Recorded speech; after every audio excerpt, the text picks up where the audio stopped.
Vamos falar agora de fatores de risco e entrar na abordagem inicial do AVC, que é o tema mais cobrado em provas, né? Abordagem, reconhecimento clínico, condutas, né? O tratamento do AVC. Então, muita atenção aqui, presta muita atenção e vamos com tudo para garantir essas questões na sua prova, beleza? Primeiro falando de fatores de risco, né? Diversas coisas aumentam o risco de a gente ter AVC. Principal delas, idade, evento anterior, né? Uma pessoa que já teve um AVC antes tem uma grande chance de ter AVC depois. As mais comuns, mais prevalentes na população, hipertensão, dislipidemia, fibrilação atrial, tabagismo, etilismo. Então, são coisas que são relativamente prevalentes, né? E você vai perceber que são coisas que têm muito a ver com a cardiologia, né? Tanto que AVC, geralmente, é um dos desfechos em estudo de cardiologia, você prevenir AVC, né? Doença cardiovascular como um todo. Então, aqui você tem uma tabela com todas elas, dando uma ideia mais ou menos de quanto isso aumenta o risco, né? Quanto cada coisa aumenta o risco, mas o principal é você ter uma noção delas, né? Esse valor aqui é só para ilustrar, mas o principal é você ter uma noção de todas elas, e isso geralmente vem na questão te dizendo, olha, deve ser um AVC. Quando ele coloca um paciente com diversos fatores de risco e te coloca um acometimento neurológico súbito, ele está querendo que você pense em AVC, ainda que ele não diga que é um AVC, beleza? E agora vamos para o ouro do negócio. Muita atenção aqui, muita atenção. Chegou um paciente com uma síndrome neurovascular aguda, ou seja, ficou com um lado fraco, uma hemianopsia súbita, uma hemihipoestesia súbita, uma alteração de fala súbita. O que eu devo fazer, né? Qual é o fluxo a partir daí?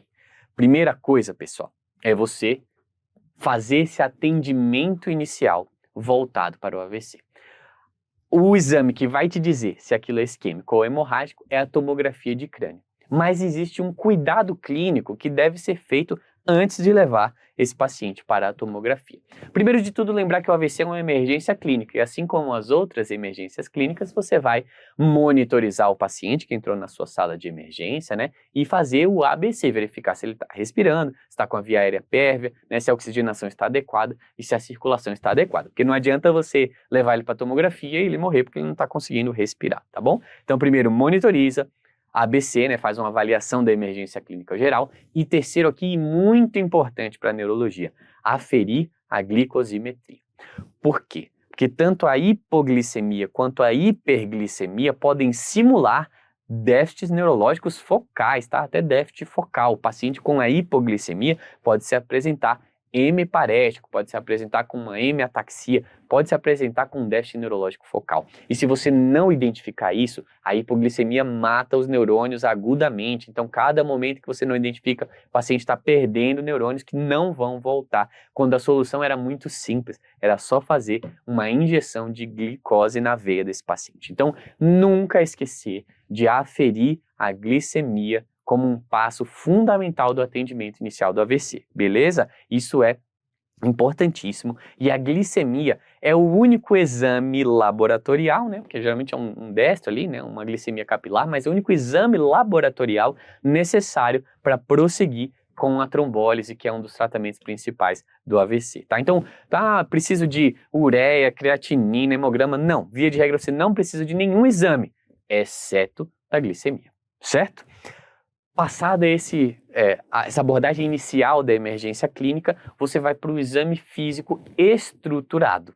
Estruturado porque é uma condição, que eu já falei para vocês, tempo sensível, você precisa ser rápido. Então, ao mesmo tempo que você precisa pegar qual é o déficit dessa pessoa, quantificar aquilo, até para ver se seu tratamento está funcionando ou se a pessoa está piorando, você não pode sair fazendo aquele exame neurológico lindo de 1 hora, porque nessa 1 hora o paciente perdeu muito neurônio.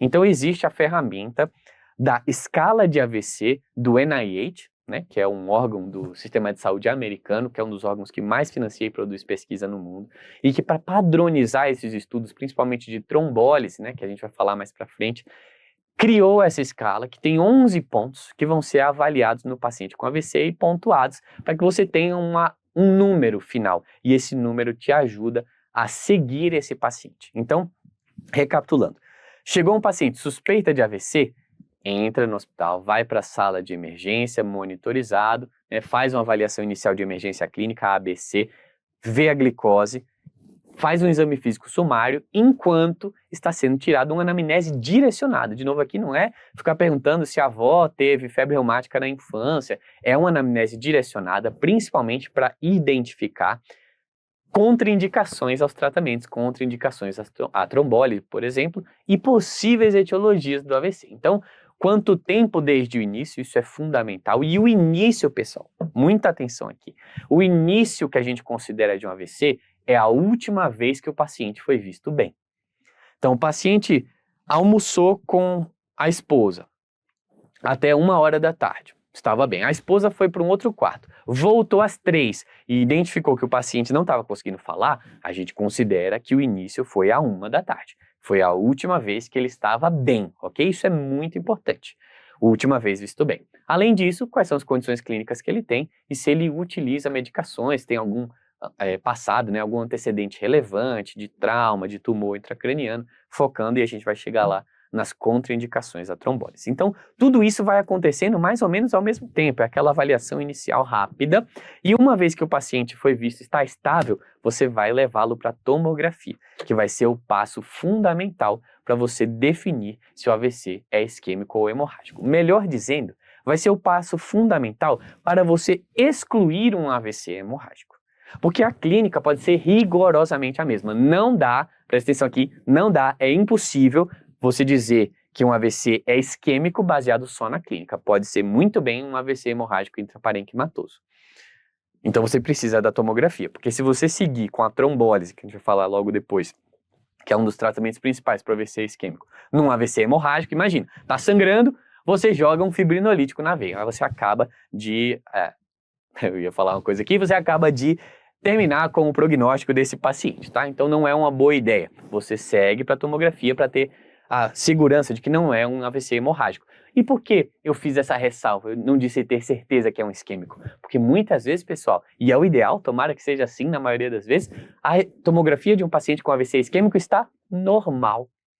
Demora um tempo até ela se alterar, às vezes as alterações iniciais são muito sutis, então você pode ter uma tomografia absolutamente normal e o paciente está tendo um AVC isquêmico. Que bom! Isso é uma boa notícia, porque significa que você ainda tem muito cérebro para salvar. Se chega na tomografia já está todo aquele negócio preto, hipodenso, destruído, você perdeu o tempo que poderia ter salvo aqueles neurônios, tá? Então, qual é o objetivo inicial da tomografia aqui de crânio? É você descartar um AVC hemorrágico e ir o mais rápido possível para a terapia de reperfusão, tá? A gente está falando aqui de AVC isquêmico, faltou sangue, algo bloqueou o fornecimento de sangue para uma área, então vamos tentar voltar esse sangue, né?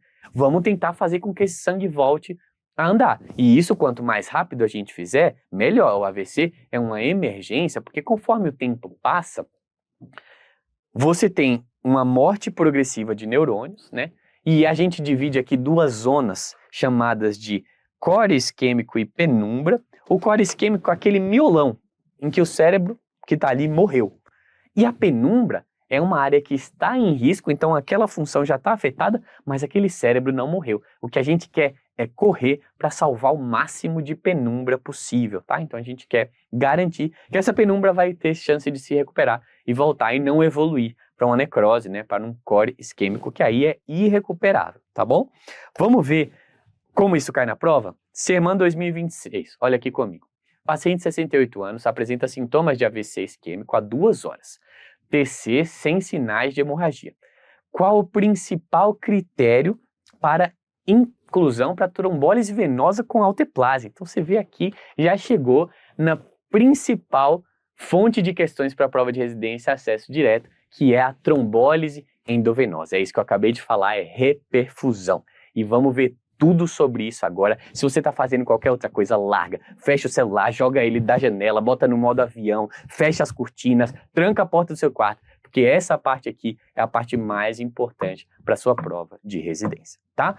Estava falando de reperfusão, salvar a penumbra. Você pode fazer isso de duas formas.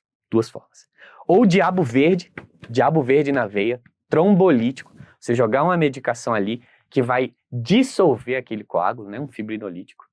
Ou pescaria, cateterismo, entra lá com o catéter, sobe até o vaso e puxa aquele coágulo, ou aspira aquele coágulo, tá? Então, para desobstruir uma artéria intracraniana, você pode fazer uma das duas coisas ou as duas ao mesmo tempo, né? A primeira se chama trombólise endovenosa, é o diabo verde na veia, né? Alteplase ou tenecteplase, a gente vai ver. E a segunda se chama trombectomia mecânica, é a pescaria, é você subir um catéter e ou aspirar aquele trombo ou tentar pescar aquele trombo com um stent. Vamos ver cada uma delas e eu já te digo que a principal que cai em prova é a trombólise endovenosa, que é a razão dessa questão aqui que eu vou te explicar e depois você vai conseguir responder. Então, trombólise endovenosa tem alguns critérios. O paciente, para todas elas, tá? Ele precisa ter um déficit incapacitante. O que isso significa? Que o déficit é uma coisa que vai atrapalhar a vida dele. Não existe aqui um corte de NIH ou um corte numérico para dizer, abaixo disso não pode, acima disso pode. Por quê? Às vezes, um déficit que pode ser pequeno para uma pessoa pode ser muito grande para outra. Então, imagina um déficit que pega só a motricidade do braço direito. Isso é incapacitante? Depende. Se o paciente for um tenista, isso é totalmente incapacitante. Se o paciente for um idoso que é canhoto, eventualmente isso não é tão incapacitante para esse paciente. A gente sempre precisa pesar o risco-benefício, porque o risco de todas essas terapias de reperfusão é sangrar, tá? Você quer que o sangue volte a fluir por ali, mas só por ali. Você não quer que ele vaze para o cérebro, que isso pode ser uma catástrofe. Esse é um risco inerente, tanto à trombólise quanto à trombectomia. Então, você pesa esse risco-benefício com base no benefício possível do paciente. Então, um tenista vai querer correr esse risco se ele tiver com a mão direita fraca, porque senão a profissão dele acabou. Ele não vai mais conseguir realizar aquilo. Agora, talvez uma pessoa mais idosa, com risco de sangramento mais alto, que é canhota, talvez não tenha tanta propensão a correr esse risco. Talvez não valha a pena, tá? Então, a primeira coisa é se o déficit é incapacitante. De maneira geral, pessoal, hemiparesia, afasia, heminegligência, hemianopsia são déficits incapacitantes, tá bom? Principalmente hemiparesia e afasia. Você não conseguir falar ou não conseguir mexer um lado do corpo, em geral, são coisas incapacitantes. O que geralmente não são déficits incapacitantes, são déficits puramente sensitivos, tá? Então, pessoa que está com hipoestesia pura, não consegue sentir o braço, talvez isso não atrapalhe tanto a vida dela, beleza? Segunda coisa que tem que ser considerada para todo mundo que você está pensando em trombolizar é uma boa funcionalidade prévia. Você está tentando salvar cérebro. E vale a pena você salvar cérebro de uma pessoa que aquele cérebro faz muita diferença na vida dela. O que eu quero dizer com isso? Às vezes uma pessoa muito idosa, acamada, que já não tem uma atividade do dia a dia, que já é dependente para as atividades básicas de vida diária, você vai ter muito risco de sangramento com pouco benefício. Em compensação, uma pessoa ativa, uma pessoa que trabalha, independente, eu falei da idade aqui, mas se for uma pessoa de 90 anos, que anda sozinha, que faz compras, que cuida da própria vida, tá tudo certo. O importante é a funcionalidade. E para a funcionalidade, a gente usa muito uma escala que se chama a escala de Rankin modificada, MRS, né? Modified Rankin Scale. Ela vai de 0 a 6, sendo que 0 é sintoma nenhum, 6 é óbito, 5 é totalmente acamado. 1 e 2 são aí ou algum sintoma ou alguma leve limitação. 0 ou 1 é o paciente que não tem nenhuma limitação prévia, portanto uma excelente funcionalidade. É aquele que você vai investir muito para tentar preservar essa funcionalidade, tá? E a terceira coisa, a gente vai se debruçar nisso um pouquinho mais para frente, são as contraindicações. Se eu falei que o principal risco é sangrar, tem coisas que aumentam o risco de a pessoa sangrar. Um exemplo clássico é já ter tido algum sangramento dentro da cabeça, tá? Então, para todos os pacientes que você está pensando em trombólise, você tem que ver. O déficit é incapacitante? Sim. Tem uma boa funcionalidade prévia? Sim. Tem contraindicação? Não. Então, beleza. Vamos agora ver a questão do tempo, né? Que aí é a chave do negócio. A janela clássica de trombólise, pessoal, ou seja, a janela dos estudos que validaram isso primeiro, foi primeiro 3 horas e depois 4 horas e meia. Então, abaixo de 4 horas e meia do última vez visto bem, a única coisa que você precisa para trombolizar um paciente é a tomografia de crânio simples te dizendo que aquele AVC não é hemorrágico. Aí você se pergunta, o déficit é incapacitante? Tem uma boa funcionalidade prévia? Tem alguma contraindicação? E se a resposta for sim para as duas primeiras e não tem nenhuma contraindicação, você tromboliza esse paciente, certo? Esse aqui é o braço esquerdo do nosso fluxograma, que é o braço mais habitual, é o que cai mais em prova de residência. Então esse marco de 4 horas e meia tem que estar grudado na sua cabeça. 4 horas e meia, abaixo de 4 horas e meia, você precisa apenas da glicosimetria, lembra que eu falei, tomografia de crânio simples e se fazer essas 3 perguntas. Fechou? Se for mais do que 4 horas e meia e menos do que 24 horas, ou se o tempo for desconhecido, aí você tem 3 situações que eu quero comentar. A primeira é o que a gente chama de wake up stroke. Wake up é acordar em inglês, mas nem sempre precisa ser acordar. Aqui a ideia é um tempo desconhecido, mas o exemplo mais clássico é justamente a pessoa que acorda. Pensa na seguinte situação. A pessoa foi dormir às 10 da noite, estava bem, não tinha sintoma nenhum. Ela acordou às 6 da manhã com uma hemiparesia direita. Você sabe se aquilo ocorreu 10 e meia ou 5 e meia da manhã? Não sabe. E isso vai mudar tudo, porque 10 e meia e 5 e meia são tempos totalmente diferentes, certo? O que esse estudo, também chamado Wake Up, viu? Que se a gente utilizar 2 sequências de ressonância, a gente vai conversar um pouquinho sobre a imagem para o AVC, mas 2 sequências de ressonância, chamadas flare e difusão. O que é isso? A difusão é a primeira sequência que se altera quando o paciente está tendo AVC. Se ele começar o AVC agora, já começa a brilhar lá na difusão. E o flare se altera mais ou menos 4 horas e meia depois. Então, se o paciente tiver uma difusão alterada e um flare normal, ele está nessa janela. Mesmo que eu não saiba exatamente, porque ele não sabe contar, porque ou ninguém viu a hora que aconteceu, ou ele dormiu e acordou mal. Você, comparando a difusão com o flare, você está autorizado a trombolizar os pacientes que têm esse mismatch. Mismatch significa um desequilíbrio, ou seja, a difusão está alterada e o flare não está alterado. Isso te dá mais ou menos a ideia de que ele está dentro dessa janela de 4 horas e meia e teve um ensaio clínico randomizado que viu o benefício de trombolizar esses pacientes, tá? Essa é a situação 1 que está aqui, que é a do tempo desconhecido. Situação 2, essa aqui, publicada no Guideline de 2026 da American Heart Association, é um mismatch entre o core e a penumbra em até 9 horas. Então, essa é a janela estendida, inclusive o principal estudo que validou ela se chama Extend. Pacientes entre 4 horas e meia e 9 horas que são submetidos a uma técnica de neuroimagem avançada, vou conversar sobre isso com vocês, que consegue ver esse core e essa penumbra. Lembra que a gente falou, o core é o que já morreu, a penumbra é o que eu quero salvar. E tem muita penumbra, tá pouco core, ou seja, vale a pena, tem muito cérebro para salvar. E esse estudo viu o benefício de trombolizar esses pacientes. Então é uma segunda situação fora das 4 horas e meia clássicas que você pode trombolizar o paciente. É 4 horas e meia a 9 com um mismatch core-penumbra relevante, ok?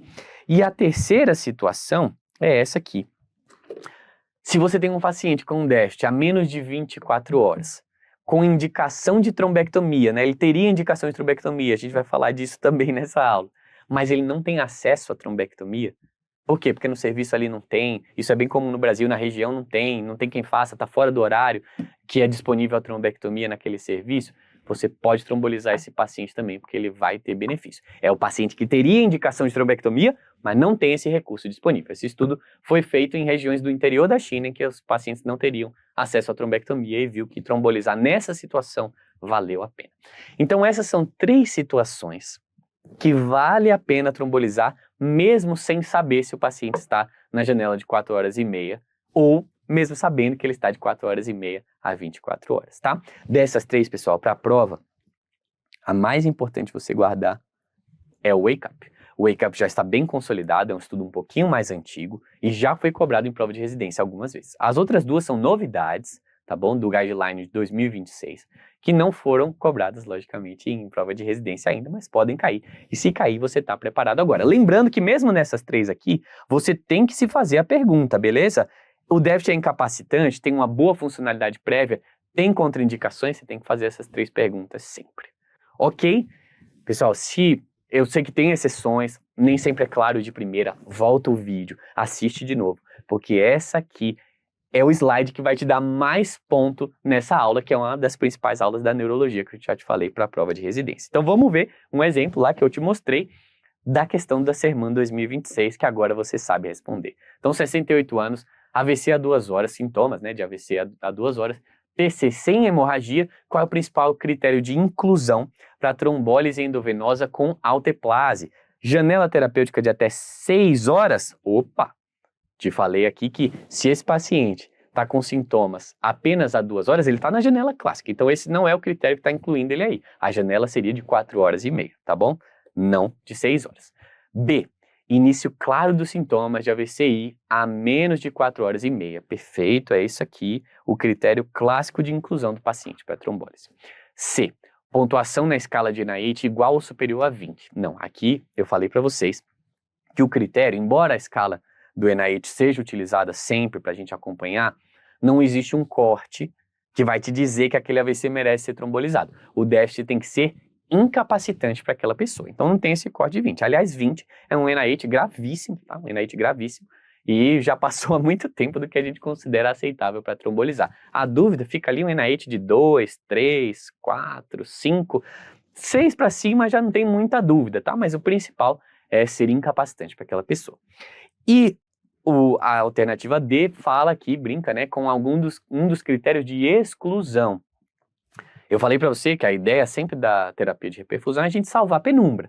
Se aquele hemisfério já está todo preto, e a gente vai falar de neuroimagem aqui no AVC daqui a pouco, já está todo preto, né, uma hipodensidade muito grande, mostra que já morreu muito cérebro. E aí o risco de sangrar é muito alto e o benefício de você tentar salvar é pequeno, tá? Então, a ausência de hipodensidade, mais de 1/3, se você tem essa hipodensidade, realmente, mais de 1/3, mais de metade, não tem um corte específico, né, uma hipodensidade extensa, você talvez entenda que aquilo é uma contraindicação à trombólise. Mas essa não é um critério de inclusão, é um critério de exclusão. Por isso está incorreto, a resposta aqui é a alternativa B.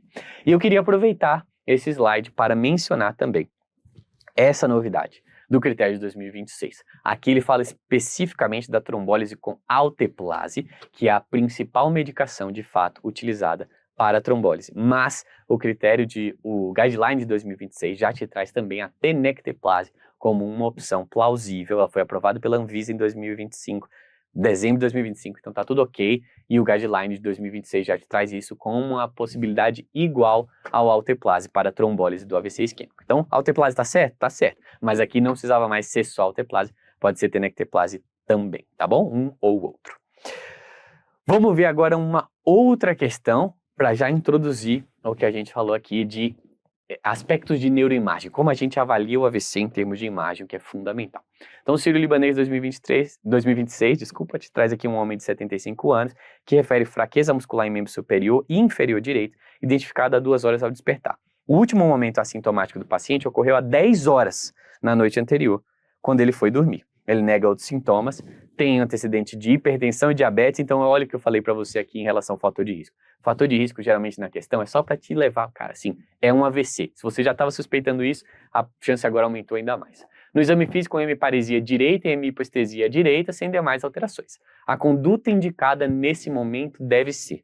E aí ele brinca ali com algumas sequências, alguns métodos de neuroimagem, e você vai lembrar do fluxograma da trombólise, que essa é uma situação chamada de wake-up stroke. Então eu quero ver na ressonância se ele tem um mismatch de fusão flare. E agora vamos entender exatamente a neuroimagem, como ela é utilizada no AVC e como ela vai ajudar a gente a decidir tanto a trombólise quanto a trombectomia mecânica, tá? Porque aqui na questão, perceba, ele está te perguntando quais são os métodos de imagem, né? É TC sem contraste, angio-TC, angio-RM, ressonância, flare de fusão, é trombectomia, é trombólise. A questão típica de prova geralmente é assim. Então vamos entender primeiro aqui a neuroimagem, depois os critérios de trombectomia, e aí a gente matou essa questão. Vamos lá? Então, ok. Como checar se ainda tem cérebro vivo para salvar? A gente tem basicamente 2 tipos de neuroimagem, né? Tomografia ou ressonância. A tomografia vê ali em tons de cinza o cérebro. E o cérebro normal tem uma boa diferenciação entre o córtex, certo? A parte mais periférica, e a substância branca, que é onde estão descendo os axônios. Isso ali fica bem diferenciado em tons de cinza. A primeira coisa que acontece quando você tem um AVC é que você perde essa diferenciação. Fica tudo mais ou menos o mesmo tom de cinza. E depois, com o passar do tempo, conforme os neurônios vão morrendo, essa tomografia de crânio vai ficando cada vez mais escura, cada vez mais hipodensa, tá? Então essa é a progressão natural do AVC na tomografia. O normal, você tem ali tecido viável. Geralmente na isquemia precoce, você tem também tecido viável, é o que eu falei para você. Muitas vezes está tendo um AVC, chega lá na tomografia de crânio, está normal, não tem nenhuma alteração. Depois você começa a ter essa pequena alteração de perda da diferenciação entre o córtex e a região subcortical, até que você tem, por fim, a hipodensidade, que mostra uma isquemia irreversível, tá bom? Às vezes, pessoal, demora 3, 4 horas para isso aparecer. Então, a ressonância tem uma grande vantagem sobre a tomografia, que ela tem diferentes sequências. E essas diferentes sequências se alteram em momentos diferentes. Primeira sequência a se alterar se chama difusão. Na hora que a pessoa começa um AVC, já tem alteração na difusão, tá? É coisa praticamente instantânea, poucos minutos. Depois de 3, 4 horas e meia, lembra lá da trombose? 4 horas e meia, se altera o flare, tá? É uma outra sequência que aí começa a se alterar. Então, quando você tem uma difusão alterada e flare normal, você ainda tem bastante tecido viável, né? E quando você tem os dois alterados, você já tem uma isquemia praticamente irreversível. E lembra o que a gente falou lá de core e penumbra? O que você quer ver é justamente isso. Se você tem aqui um miolinho morto, mas ainda tem bastante coisa para salvar, pô, vamos investir, vamos em frente, vale a pena o risco de sangrar, porque provavelmente a gente vai salvar mais do que atrapalhar. Agora, se você tem um miolão já todo morto e pouca coisa para salvar, aí talvez não valha tanto a pena, tá? Então a ressonância ajuda você até a distinguir isso, não entre a difusão em flare. A difusão em flare é muito uma questão de tempo, mas principalmente aí, tanto falando da tomografia quanto da ressonância, os estudos de perfusão. São estudos que veem qual é a rapidez o sangue está chegando em cada área do cérebro e através desses parâmetros consegue te dizer, quantificado, olha, essa área aqui é o core e essa área aqui é penumbra. Então, se você tem um mismatch grande entre essas duas coisas, você tem ainda bastante tecido para salvar. Se você tem pouco mismatch, ou seja, a área de core é praticamente igual à área de penumbra, você tem pouco tecido para salvar. E isso é fundamental, a gente já viu.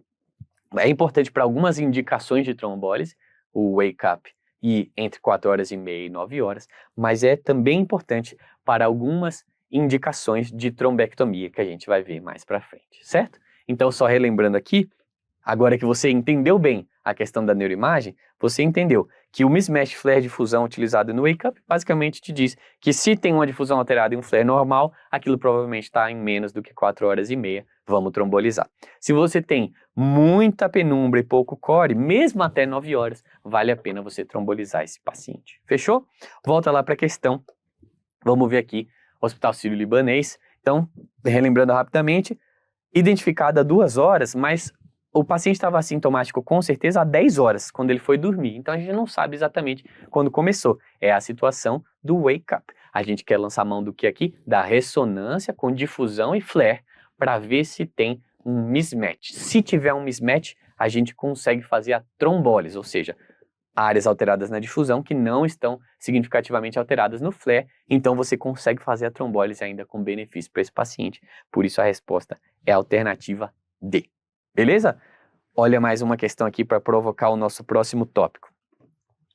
ENAMED 2026, um homem de 68 anos, tá? Tratamento irregular de hipertensão, diabetes FA de novo, olha aí a questão dos fatores de risco.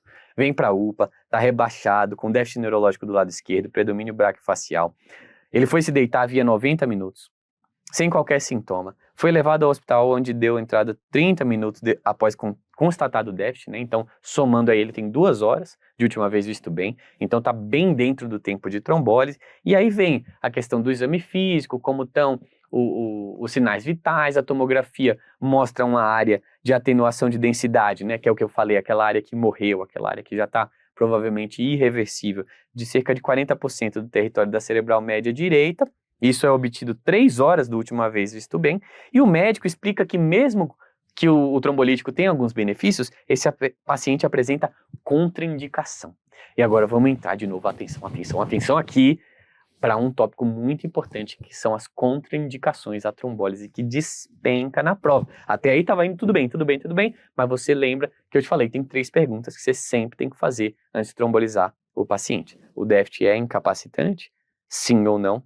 Se o paciente tem uma boa funcionalidade prévia, sim ou não, e se ele tem contraindicações à trombólise. Então vamos vê-las para decorar as principais. Não tem jeito, tem que decorar, mas faz sentido, pessoal. Lembra que contraindicação à trombólise são coisas que aumentam o risco de sangrar. Aumenta o risco de cérebro sangrar. Então vamos ver. Primeira coisa, né, que aqui eu vou te dizer que agora ela é uma contraindicação relativa, né, não é mais uma contraindicação do ponto de vista de guideline, é paciente pediátrico. Aqui, no guideline de 2026 da American Heart, a gente tem a população pediátrica entre 28 e 18 anos como uma população em que é seguro trombolizar, mas a gente ainda não sabe a eficácia dessa trombólise com bastante segurança.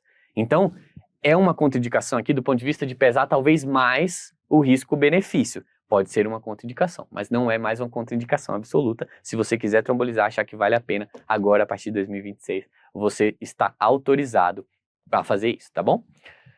NIH 0 a 5 pontos, aqui também é a mesma coisa. Déficit incapacitante, às vezes um NIH 2, como eu falei, se for mão direita, uma pessoa destra, sei lá, um escrivão, ou um tenista, ou um violinista, isso é incapacitante. Mas quando você tem um NIH baixo, você pode ponderar também, de novo, a mesma coisa do risco-benefício, tá? Então, pode ser uma contraindicação relativa em alguns casos, porque você está respondendo a uma das 3 perguntas que eu te falei, que é o déficit incapacitante, sim ou não. Aqui, então, as 2 das principais, tá? Nessa parte aqui de tomografia, você tem 2 das principais. A primeira, e óbvio, é a hemorragia. Se está sangrando lá dentro, o problema não é que está obstruído, não está isquêmico. Então não faz sentido e vai até piorar o quadro do paciente você fazer uma trombólise. E a segunda é a hipodensidade franca, ou seja, eu te falei lá quando a gente falou de tomografia, que com o passar do tempo aquele cérebro vai morrendo e ele vai ficando escuro, cinza escuro na tomografia. Então se tem um monte de cinza escuro, já morreu a maior parte. Não vale mais a pena. E digo mais, não é só que não vale a pena porque não tem muita coisa para salvar. Não vale tanto a pena porque aquela área que morreu é mais propensa de sangrar. Então, essa aqui é uma grande contraindicação, que você vai ver, a gente vai linkar lá com a questão do ENAMED, certo? Pressão arterial, também muita atenção aqui, pessoal. Porque isso aqui é uma coisa muito importante. Para começar a trombólise endovenosa, você tem que ter uma pressão menor ou igual a 185 por 110. Durante a trombólise, você tem que mantê-la 5 milímetros de mercúrio abaixo. Então, tem que estar abaixo de 180 por 105. Se você tiver uma pressão acima de 185 por 110, enquanto você não controlar aquilo ali, você não consegue iniciar, você não pode iniciar a trombólise, tá? É uma contraindicação. De novo, é uma contraindicação até você controlar. Joga um nitroprussiato na veia, a gente vai falar disso já já, e você segura aquela pressão, a partir dali você pode trombolizar, mas até então não, tá bom? AVC isquêmico nos últimos 3 meses. Se for um AVC isquêmico de grande monta, que você deixou uma região friável muito grande, também é uma contraindicação, pode ser uma contraindicação, tá? Trauma grave nos últimos 3 meses, né, TCE grave nos últimos 3 meses, cirurgia de grande porte nos últimos 14 dias, principalmente se for num sítio não compressível, tá? Então assim, é uma cirurgia de uma lesão de pele no braço e tudo, que se sangrar ali eu consigo comprimir, tudo bem. Agora, uma cirurgia intraabdominal, retroperitoneal, de uma coisa que se soltar um ponto ali e sangrar, vai ser uma catástrofe, pode ser uma contraindicação a esse paciente, tá? Neurocirurgia ou cirurgia de coluna nos últimos 3 meses, a mesma coisa, você provavelmente tem áreas friáveis ali que podem sangrar. AVC hemorrágico prévio, essa aqui é muito importante, essa é uma contraindicação absoluta. AVC hemorrágico prévio em qualquer tempo. Doenças do trato gastrointestinal, como histórico de neoplasia ou sangramento nos últimos 21 dias. Coagulopatias, aí você me falou, pô, João, mas você me disse que a única coisa que eu precisava para trombolizar era glicose e tomografia de crânio. Sim, mas se você suspeita que pode ter alguma coagulopatia, então o paciente tem algum antecedente, uso de alguma medicação, uso de algum anticoagulante, ou um antecedente hematológico, você tem alguma suspeita, aí você precisa fazer o exame. Se você não tiver, não precisa fazer, não tem problema, tá bom? Heparina de baixo peso molecular, tá? Dose plena a menos de 24 horas, então se o paciente está anticoagulado, e também aqui serve para os anticoagulantes diretos, se o paciente tomou a última dose a menos de 48 horas, tá bom? Outras, aqui tem 2 bem importantes, que são a endocardite e a dissecção aórtica. Se você tem suspeita de endocardite, que dá muito AVC, mas que o paciente chega com a queda do estado geral, com febre persistente, pode ter sintomas outros, né, sistêmicos de embolização no fundo de olho, no leito ungueal, na pele. Se você suspeita de endocardite, não pode trombolizar, porque a chance de sangrar é gigantesca. E dissecção de aorta, que também pode pegar aqueles vasos que a gente viu que saem para o cérebro, né, e por isso faltar sangue e dar AVC, mas é uma dissecção. Então, se você trombolizar também, você está prejudicando muito o paciente, tá bom? Aqui tem várias coisas, pessoal, eu sei, falei várias delas, porque elas aparecem eventualmente em prova. Mas lembra bem, algumas coisas para a gente take home messages aqui desse slide. Primeira coisa, idade não é mais uma contraindicação à trombólise, tá? Já foi uma contraindicação, mas agora o último guideline da American Heart coloca como seguro você trombolizar pacientes de 28 dias até 18 anos. O déficit não tem um corte de NIH, ele só tem que ser incapacitante. A tomografia é fundamental para você excluir tanto hemorragia quanto hipodensidade franca. A pressão para começar a trombólise tem que ser 185 por 110 ou menos do que isso. E muito cuidado em pacientes que você tem suspeita de endocardite ou de dissecção aórtica. Beleza? Olha algumas coisas polêmicas aqui que vem um depende, que às vezes as questões mais chatas brincam com isso para te colocar ali uma casca de banana, que são coisas que você pode trombolizar, depende da situação, tá? Primeira coisa delas é hipo ou hiperglicemia. Eu falei para vocês que hipo ou hiperglicemia são coisas que podem simular o déficit do AVC. E, portanto, você não vai resolver trombolizando. Algumas questões brincam com isso, porque é uma contraindicação. Na verdade, não é uma contraindicação. Você vai corrigir. Se você corrigiu e continua, você vai trombolizar, tá? Você não vai começar a trombólise num paciente com a glicose de 40. Você vai corrigir primeiro, mas se ele continua com déficit, você vai trombolizar. Então, ele ter entrado com a glicose de 40 não é um problema para você seguir com a trombólise. Você só precisa corrigir primeiro para ver se o problema era aquele. Crise epiléptica, o paciente convulsionou, não tem problema. Uma pequena porcentagem dos AVCs tem crise como um sintoma de abertura do quadro, e isso não é uma contraindicação à trombólise. Essa questão de cirurgia de grande porte ou trauma menor do que 14 dias foi o que eu falei para vocês. Risco-benefício, especialmente relacionado à facilidade de controlar complicações.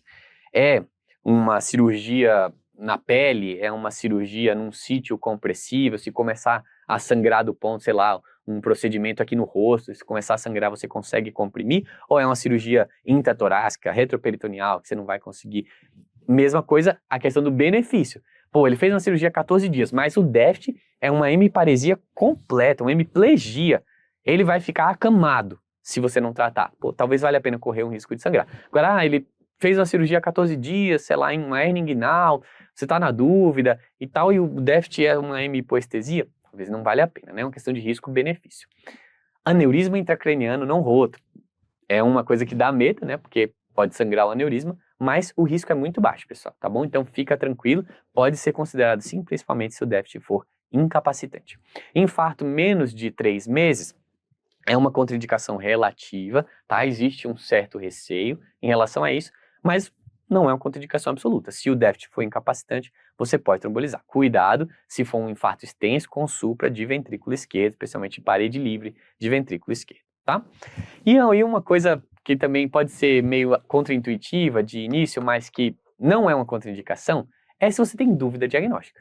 Muitas vezes o sintoma é meio inespecífico, você fala assim, eu não sei se isso é um AVC, não estou convencido, pode ser alguma outra coisa, pode ser um distúrbio funcional.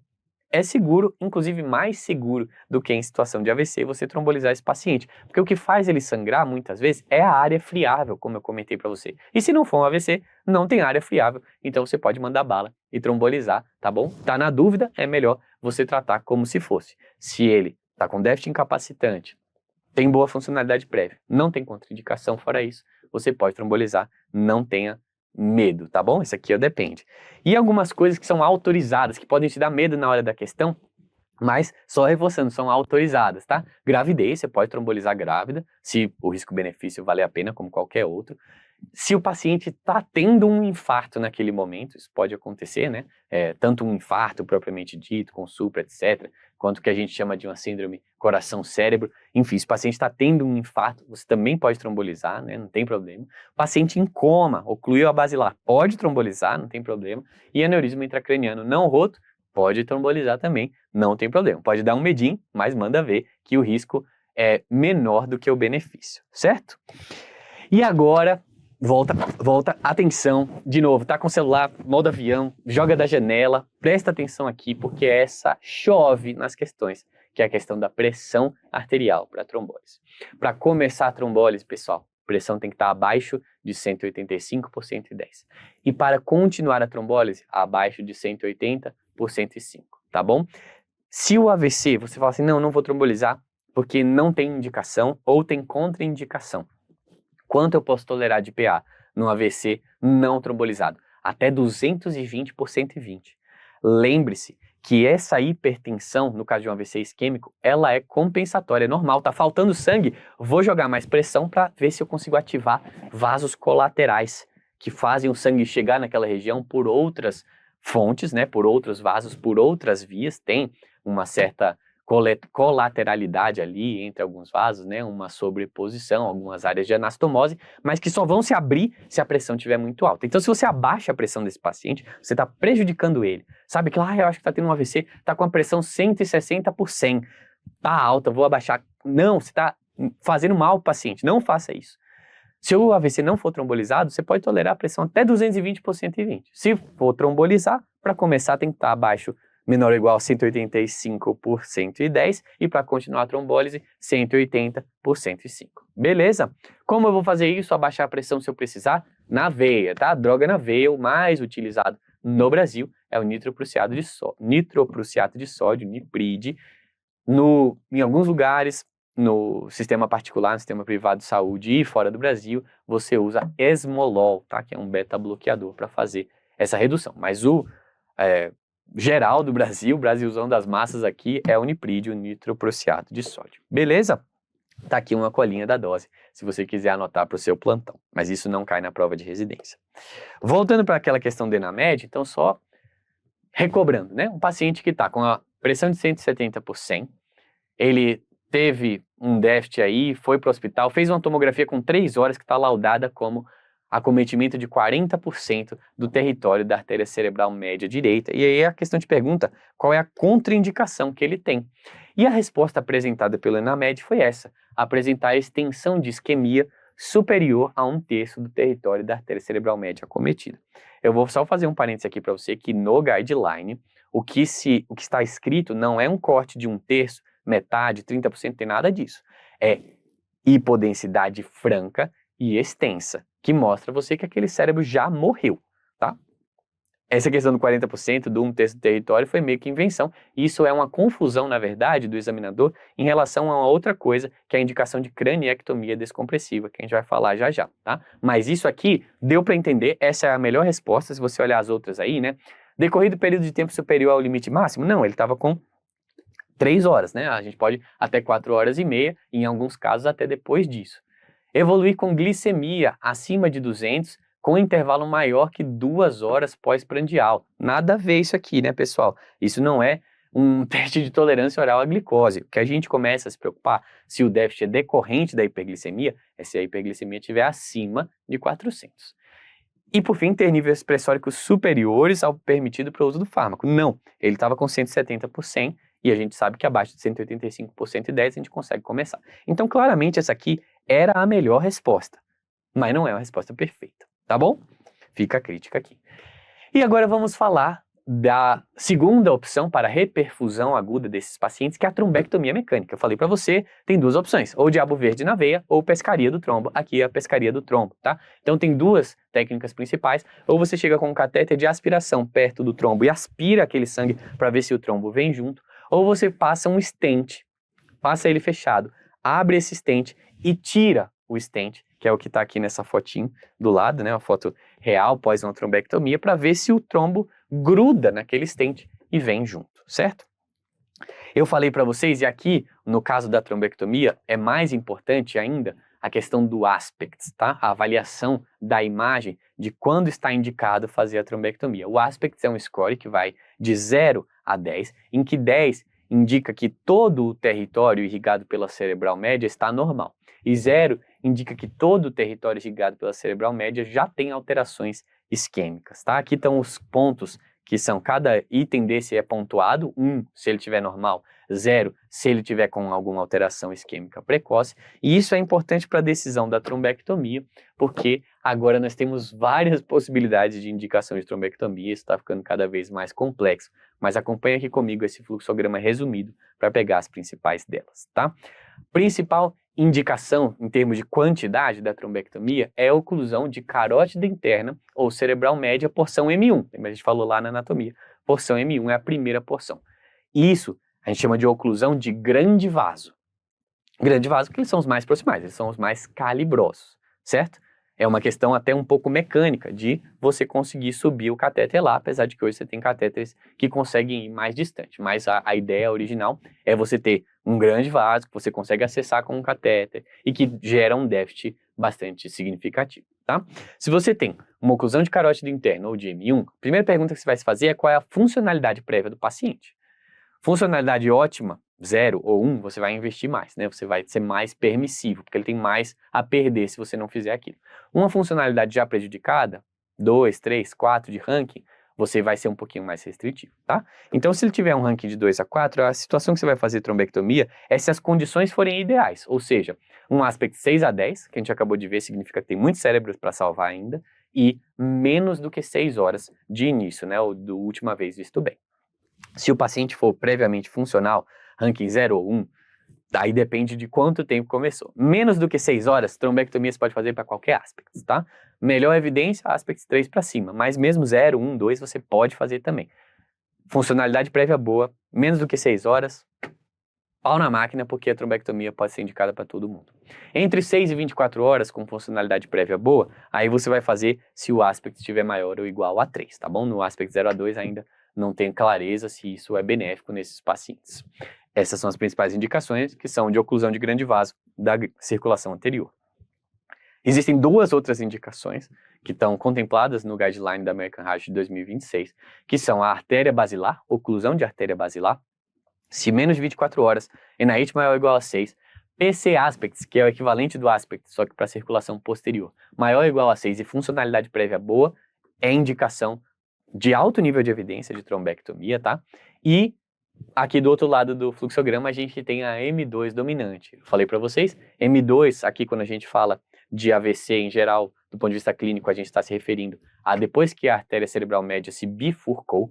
E se você tem uma oclusão do ramo dominante, que é o que irriga a maior parte daquele território, chega até o parietal, tem a maior sintomatologia, às vezes é o inferior, às vezes é o superior.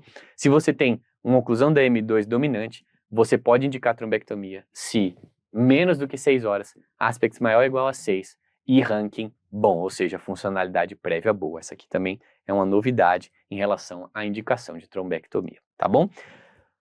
O principal, pessoal, mais comum, se for, João, pô, não dá para decorar tudo isso, eu quero decorar só um, é esse daqui, tá? Funcionalidade prévia boa, menos do que 6 horas, trombectomia está indicada para todo mundo que tem oclusão de carótida interna ou M1, tá? Essa é a situação clássica, que provavelmente se cair na sua prova vai ser essa daí. E temos uma última conduta do ponto de vista de tratamentos para o AVC isquêmico agudo, que é a craniectomia descompressiva. Aqui não é mais uma situação de reperfusão, né? Já passou, não conseguimos reabrir o suficiente esse vaso, grande parte do cérebro morreu. O que acontece quando grande parte do cérebro morre? Ele começa a inchar, tá? Edema citotóxico, ele começa a inchar. E o crânio tem um volume fixo. Então, se ele começa a inchar, em algum momento ele pode começar a se apertar tanto e isso em si próprio fazer o cérebro sofrer. E aí foi visto que você fazer uma craniectomia, tirar um pedaço do osso, mesmo da calota craniana, para deixar esse cérebro inchar, é benéfico, porque o paciente passa dessa fase, o cérebro desincha depois, você vai e coloca o osso de novo. Enquanto se ele inchasse sem você deixar ele expandir, o paciente poderia morrer nesse período, tá? Essa indicação tem uma redução significativa de mortalidade. Mas lógico, ela deve ser feita para pacientes que estão em risco disso. E quem está em risco disso? É quem tem o chamado AVC maligno, que pega mais do que um terço, né, do território da artéria cerebral média. Esse procedimento deve ser realizado de uma forma profilática, ou seja, ele não está herniando ainda, não está com sintoma de hipertensão intracraniana, você está vendo que o bicho vai pegar, e o bicho pega, em termos de pico do edema, entre o terceiro quinto dia, geralmente, você tá vendo que o bicho vai pegar, já faz aquela incisão, né? Já tira o pedaço do crânio para deixar ele expandir. E isso, né, geralmente, essa decisão é tomada quando existe uma deterioração do nível de consciência e você vê na imagem que aquele edema está ficando muito relevante. Então, o paciente, como eu falei, o pico, segundo, terceiro ao quinto dia. Então, o paciente chegou, ele está com um AVC significativo, você está acompanhando ele, lá para o segundo dia ele começa, né, final do primeiro dia, início do segundo dia ele começa a rebaixar, você fala, eita, o bicho vai pegar aqui, tem bastante edema, pega mais que um terço do território da cerebral média, vou fazer a craniectomia descompressiva. Isso aqui já foi motivo de pergunta da prova de residência médica. Beleza? Falamos de trombólise, trombectomia, craniectomia, que são os principais tratamentos agudos para AVC isquêmico. Agora vamos fazer uma pausa e voltamos para falar do depois, a investigação etiológica e a profilaxia secundária desse AVC.